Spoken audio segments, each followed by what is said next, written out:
The team in the principal's office, they found Okonkwo's body in the staff room, stiff like dry wood.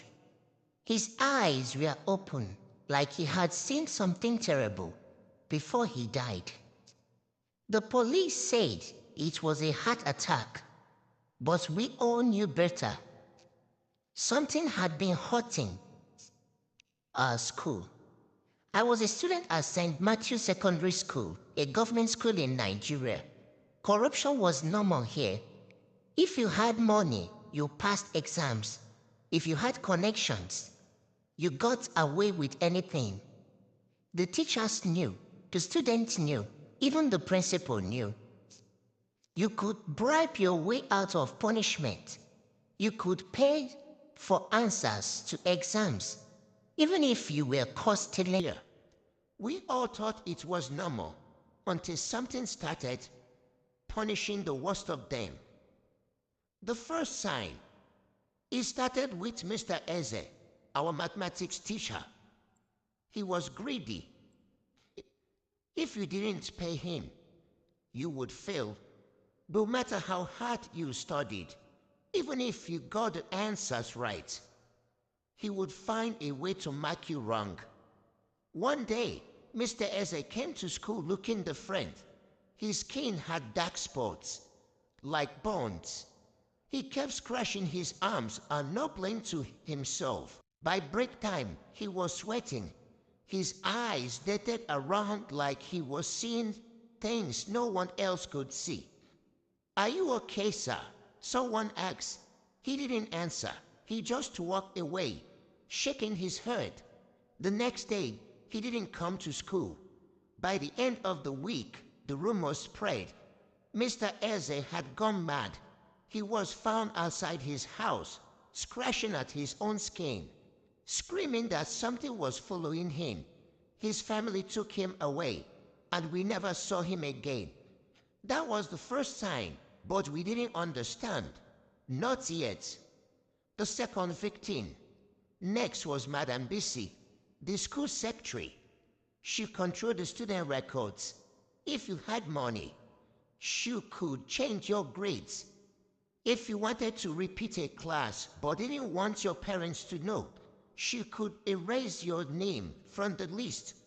One afternoon, she was found in the school toilet. She was sitting on the floor, her skirt soaked with urine, staring at the wall. When someone touched her, she screamed. Her voice was hers, almost like she had been shouting for hours. What happened? People asked. She couldn't speak properly anymore. Her words came out broken, like her tongue was too heavy for her mouth. She kept pointing at something only she could see. The school sent her home. She never came back. Some people started whispering that something was wrong, but most people ignored it. They thought it was just bad luck. Then Okonkwo died. The night I saw it, Okonkwo was the head of discipline. He was the most corrupt of them all. If you had a problem, he would help you for a price. If a girl wanted to escape punishment, he would take advantage of her. If a boy had money, he would make sure they never got suspended. Nobody could touch him. One night I was on duty as a prefect. The school I had night prep, and I was assigned to patrol the halls to make sure students were reading.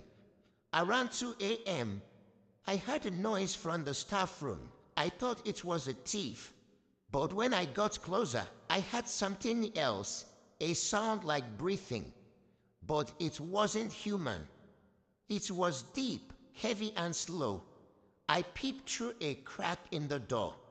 Okonkwo was sitting on a chair, shaking. His face was wet with sweat, his hands gripping the table, like he was trying to stop himself from falling. Across from him was a shadow. It wasn't a normal shadow. It moved, shifting like smoke, stretching and bending. It has no face, no eyes, but I felt it looking at him, I felt he's looking at me too. Then Okonkwo screamed. This body bent backward, his mouth open wide. But no sound came out. His fingers clawed at the table. His legs kicked wildly. Then he stopped moving. The shadow turned to me. I ran. I didn't stop running until I reached my dormitory. I locked the door and hid under my blanket, shaking. I didn't sleep. The aftermath. The next morning, they found Okonkwo's body in the staff room. The official report said it was a heart attack, but I knew what I saw. Something had come from him. After that, everything changed. No one took bribe anymore. No one changed grades. Even the principal, who was the most corrupt of all, suddenly became a good man. The school was silent. Everyone was afraid because we all knew something was watching. Please subscribe.